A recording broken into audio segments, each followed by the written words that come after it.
ایک business man نے خواب میں دیکھا کہ ایک شخص اس سے کہہ رہا ہے کہ تمہاری کمپنی کے مین گیٹ کے سامنے جو پھل بیچتا ہے اس کو عمرہ کرا دو۔ نیند سے بیدار ہوا تو اسے خواب اچھی طرح یاد تھا، مگر اس نے وہم جانا اور خواب کو نظر انداز کر دیا۔ 3 دن مسلسل ایک ہی خواب نظر آنے کے بعد وہ شخص امام کے پاس گیا اور اپنا خواب بیان کیا۔ امام صاحب نے کہا اس شخص سے رابطہ کرو اور اسے عمرہ کروا دو۔ اگلے روز بزنس مین نے ایک ملازم سے اس پھل فروش کا نمبر معلوم کرنے کو کہا۔ بزنس مین نے فون پر اس پھل فروش سے رابطہ کیا اور کہا کہ مجھے خواب میں کہا گیا ہے کہ میں تمہیں عمرہ کرواؤں، لہٰذا میں اس نیک کام کی تکمیل کرنا چاہتا ہوں۔ پھل فروش زور سے ہنسا اور کہنے لگا، کیا بات کرتے ہو بھائی، میں نے تو مدت ہوئی کبھی فرض نماز ادا نہیں کی اور تم کہتے ہو کہ تم مجھے عمرہ کروانا چاہتے ہو۔ بزنس مین اصرار کرنے لگا اور اسے سمجھایا کہ میرے بھائی میں تمہیں عمرہ کروانا چاہتا ہوں، سارا خرچ میرا ہوگا۔ خاصی بحث کے بعد آدمی اس شرط پر رضامند ہوا کہ ٹھیک ہے، میں تمہارے ساتھ عمرہ کروں گا، مگر میرے تمام اخراجات تمہارے ذمہ ہوں گے۔ وقت مقررہ پر جب وہ ایک دوسرے کو ملے تو بزنس مین نے دیکھا کہ واقعی وہ شکل و صورت سے کوئی اچھا انسان نہیں دکھائی دے رہا تھا۔ اس کے چہرے سے عیاں تھا کہ وہ نماز کم ہی پڑھتا ہے۔ اسے بڑا تعجب ہوا کہ یہ وہی شخص ہے جسے عمرہ کرانے کے لیے خواب میں 3 مرتبہ کہا گیا۔ دونوں مکہ مکرمہ عمرہ کے لیے روانہ ہو گئے۔ میقات پر پہنچے تو غسل کر کے احرام باندھا اور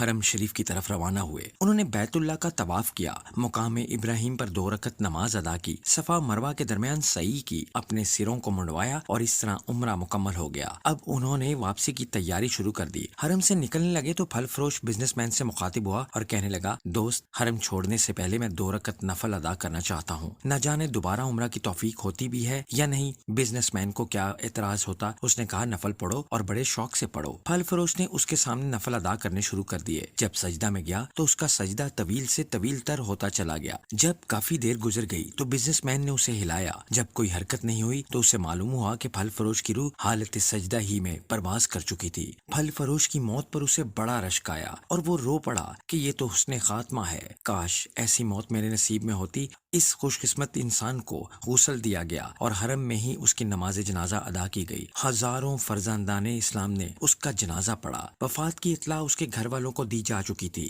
بزنس مین نے اس کے گھر کا تمام خرچہ اپنے ذمہ لے لیا۔ پھل فروش کی بیوی سے تعزیت کرنے کے بعد بزنس مین نے کہا، میں جاننا چاہتا ہوں کہ تمہارے شوہر کی ایسی کون سی عادت یا نیکی تھی کہ اس کا انجام اس قدر عمدہ ہوا اور اسے حرم میں سجدہ کی حالت میں موت آئی۔ بیوی نے کہا، بھائی، میرا خاوند کوئی نیک آدمی تو نہیں تھا، میں اس کی کوئی خاص خوبی بیان تو نہیں کر سکتی، ہاں مگر اس کی ایک عادت یہ ضرور تھی کہ وہ ہمارے ہمسائے میں ایک غریب بیوہ اپنے چھوٹے بچوں کے ساتھ رہتی ہے۔ میرا شوہر روزانہ بازار جاتا تو جو چیز اپنے بچوں کے لیے کھانے پینے کی لاتا وہ اس بیوہ اور اس کے یتیم بچوں کے لیے بھی لے آتا اور اس کے دروازے پر رکھ کر اسے آواز دے دیتا، اے بہن، میں نے کھانا باہر رکھ دیا ہے، اسے اٹھا لو۔ یہ بیوہ عورت کھانا اٹھاتی اور آسمان کی جانب سر اٹھا کر دیکھتی اور کہتی، اے اللہ رب العزت، آج پھر اس نے میرے بھوکے بچوں کو کھانا کھلایا، اے اللہ رب العزت، اس کا خاتمہ ایمان پر فرمائے۔ زندگی تو جیسے تیسے بہرحال گزر ہی جانی ہے، لیکن جس قدر ممکن ہو لوگوں کی مدد کیا کرے۔ اللہ تعالی ہمیں ہر طرح کی برائیوں سے اپنی پناہ میں محفوظ کرے اور ہمارا خاتمہ بھی ایمان پر فرمائے، آمین ثم آمین۔ صلی اللہ علیہ وآلہ وسلم۔ لا الہ الا اللہ۔